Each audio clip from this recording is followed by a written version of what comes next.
You think you know what it means to be in control, to have everything under your thumb.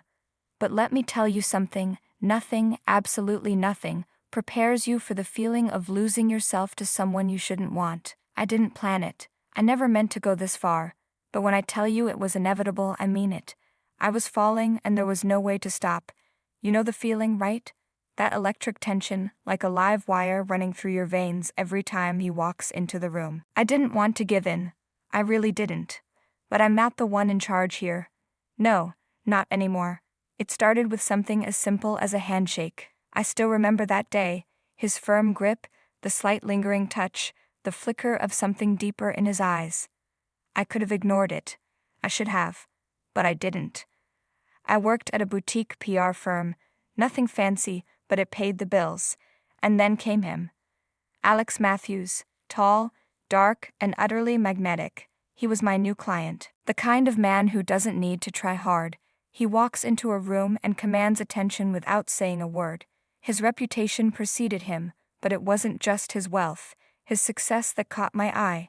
It was the way he looked at me. Let me be clear. I've worked with high-profile clients before. I'd had my share of attractive, powerful men try to flirt. But this was different. This was something else entirely. He made me feel seen. Not in the way my husband did, not even close. At first, it was professional. Meetings, emails, presentations. But there was always something in the air between us. That undercurrent, that electricity that I kept pretending wasn't there. And then, one evening, it happened. I was at the office late, finalizing his latest project. He came in, looking as casual as ever, but I could sense something had shifted. He stood too close. His cologne filled the space, heady and intoxicating. He didn't ask me if I was busy. He didn't need to. He already knew I was trapped, but I didn't realize it yet. I was thinking about how much work you've put into this, he said, his voice low, like a secret he couldn't help but share. I didn't want to respond. I didn't want to feel the heat rising between us. But somehow, I couldn't stop myself. Thank you, I said, trying to sound professional, but my heart was already racing. He smiled, that dangerous, knowing smile. And before I knew it, he was leaning in, just a little too close. I could feel the heat of his breath against my skin. The world outside the office suddenly faded away, and there was only him, and me. Do you ever wonder how life could be different? His words hung in the air, thick and heavy. I didn't need to answer. The question itself was an invitation, but I wasn't ready to take the plunge. Not yet. Different how? I asked, my voice barely a whisper. I had to know if he was playing with me or if something more was on the horizon. His lips quirked up, that dangerous smile spreading across his face. You know exactly how. In that moment, everything shifted. You could say I was weak, that I was stupid, but I couldn't help myself. I had been craving something more for so long, something my marriage no longer gave me, and there he was offering it all to me on a silver platter. I should have walked away. I should have gone home to my husband, but I didn't. One touch, one kiss. That was all it took. It was reckless. It was insane. But I felt alive, truly alive, in a way I hadn't in years. Every part of me that had been dormant, numb, locked away, suddenly came roaring back to life, and for a few minutes I forgot everything, forgot my responsibilities, my vows, my commitments. It was just us, and I was his. The first time we kissed was on a rainy evening.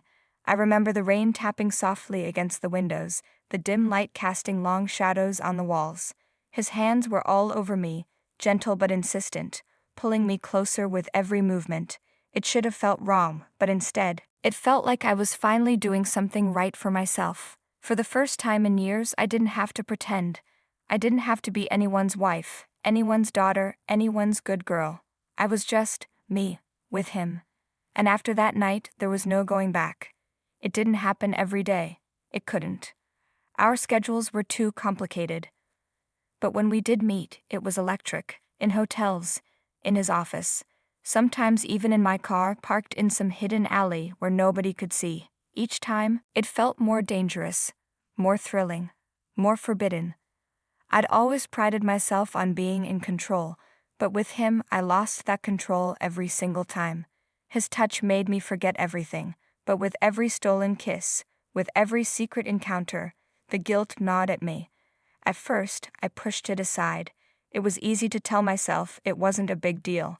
I wasn't hurting anyone, right? My husband never knew. He was busy with work, with his own life, and besides, we weren't really in love. At least, I didn't think we were anymore, but the more I saw Alex, the more I wanted. He wasn't just some fling, he understood me. He saw all the parts of me I had hidden for so long. I wasn't just the good wife. I wasn't just the woman who took care of everything. I was something more, something wild, something desirable, and he wanted me, really wanted me. But no matter how much he made me feel alive, something inside me twisted every time I had to go home to my husband. His calls, his texts, his steady presence. I was drowning in the guilt, and yet when I saw Alex, all of that faded. The lines between right and wrong blurred until there was nothing left but him and me. It wasn't until it all exploded in my face that I understood the depth of what I had done. The lies, the deceit, the betrayal. It all came crashing down in one swift, devastating moment. One night, Alex and I had planned to meet at a hotel for a quick rendezvous. I was nervous, anxious, but also excited. I didn't expect to find my husband there. I didn't expect to walk into that hotel room and find him standing there, his face pale with shock, his hands clenched into fists. I don't know how long we stood there, the silence between us thick with betrayal. He had followed me, he knew. "You're with him," my husband whispered, his voice breaking, his eyes filled with a pain I'd never seen before. I could feel my heart breaking. I wanted to apologize. I wanted to tell him I never meant for this to happen, but the words wouldn't come. How could I say anything when the truth was standing right there, when I had shattered everything I had ever promised him? Alex stood there silent as my husband's world came crashing down around him. I didn't know what to do. What could I do? How do you fix something that's broken beyond repair? The guilt weighed heavily on me, but there was also this strange sense of relief. A freedom I hadn't known in years, and that scared me. Was I a bad person? Maybe. But in that moment, I wasn't sure it mattered anymore. The truth was, I didn't know what came next. I didn't know if I'd ever be able to repair the damage I'd done, but I knew one thing for sure. I couldn't forget him. I couldn't walk away from the only person who had made me feel truly alive. I couldn't breathe. Every word, every second, felt like it was stretching into eternity. I could see the hurt in my husband's eyes, the raw pain of someone who had trusted me, someone who thought I was his, body and soul. I should have felt guilty. I should have felt ashamed. But instead, I felt something else, something I couldn't explain. It was the strangest thing. For the first time in months, hell, maybe even years, I was free. Not because of what I'd done, but because the truth was finally out there. No more pretending, no more lying, no more carefully constructed facades. This had been my secret, and now it wasn't mine anymore. I could feel the weight of it lifting from my chest, even as I saw the devastation on his face. My husband didn't say anything. He didn't need to. His silence spoke volumes, and when I tried to speak, the words caught in my throat. I had nothing left to say. He turned, walking out of the hotel room without looking back. The door slammed behind him, echoing in the empty space. Alex didn't move. He just stood there, his expression unreadable, as if he were waiting for something. I couldn't tell if he was angry, disappointed, or even relieved. But one thing was certain, he wasn't the same man I had met. The playful, confident client had turned into something colder, something more calculating. You never told me you were married," he said, breaking the silence, his voice low, almost accusatory.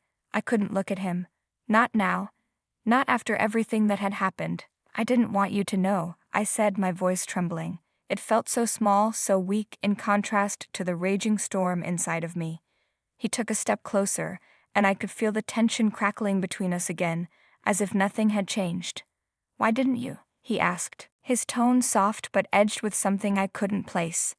I wanted to say so many things. I wanted to explain that it wasn't that I didn't trust him, it was that I had been living a lie for so long. A lie that I didn't want anyone, not even him, to see. But how could I explain it to someone who hadn't lived it, someone who only knew the part of me that was bold, confident, seductive? It was easier this way, I said, my voice quieter now. I finally looked at him, and for a moment, I saw a flicker of understanding in his eyes. But that understanding didn't make what I had done any easier. Alex moved closer still, his hand brushing against mine. The touch was electric, like it had been every time before, but now it felt different, tainted, perhaps, with the reality of what had just happened. I pulled my hand away, but he grabbed it gently, holding it between us, almost as if he were trying to anchor me. I told you this was dangerous, he whispered. I didn't answer, I couldn't. There was nothing left to say. I had been warned from the start, by everyone around me, by my own instincts, but I had ignored it. I had ignored it all because for once, I wanted something for myself. And that's when I knew. It wasn't just the affair that had been dangerous. It was the choices I had made, the people I had hurt, the life I had almost destroyed. All for a fleeting moment of passion, for a feeling that was never going to last. I never wanted this to hurt you, I said, the tears finally spilling over. It felt like all the weight of my actions was coming down on me at once. You didn't think it would, Alex said, his voice almost too calm, too measured. I didn't have an answer. Of course, I hadn't thought it would hurt anyone, but now the consequences were clear. The door slammed again. This time it wasn't my husband, but Alex, leaving me in the silence of the room, my heart pounding in my chest. I don't know how much time passed before I finally moved, before I pulled myself together enough to leave that hotel room. I didn't go home. Not yet. I couldn't face him. Couldn't face what I had done. I took a cab to a nearby park, walking aimlessly under the moonlight, trying to find a way to process everything. The cold night air stung my cheeks, but it didn't help. The weight in my chest only grew heavier. I loved my husband, or at least I thought I did. I had loved him once. But somewhere along the way I lost that love. I don't know when it happened, but I could feel it slipping through my fingers like sand. He wasn't the same man I had married, and I wasn't the same woman I had been. But Alex, he had awakened something inside me. Something raw. Something real. I don't know if it was love. Maybe it wasn't. But it was something I couldn't deny, something I couldn't ignore. I never saw Alex again. After that night, we both went our separate ways. He dropped out of my life as quickly as he had entered it, and the world moved on. But not me. I couldn't move on from what had happened, not yet. I don't know if I'll ever be able to repair the damage I've done. My marriage was never the same after that night. My husband and I tried, but the trust was gone. And once trust is gone, it's almost impossible to get back. It's like a piece of glass that shatters. It might be glued together, but it will never be the same. As for me, I'm still trying to find out who I am after all of this. I don't have the answers yet. Maybe I never will. But what I do know is this. I'm different. We're all different after something like this happens. I never imagined myself in this position, cheating, lying, betraying. But the truth is, sometimes life doesn't give you a choice. Sometimes you just make a decision in the heat of the moment, and it changes everything. I'm not proud of what I did, but I can't regret it either, because for once, I felt alive.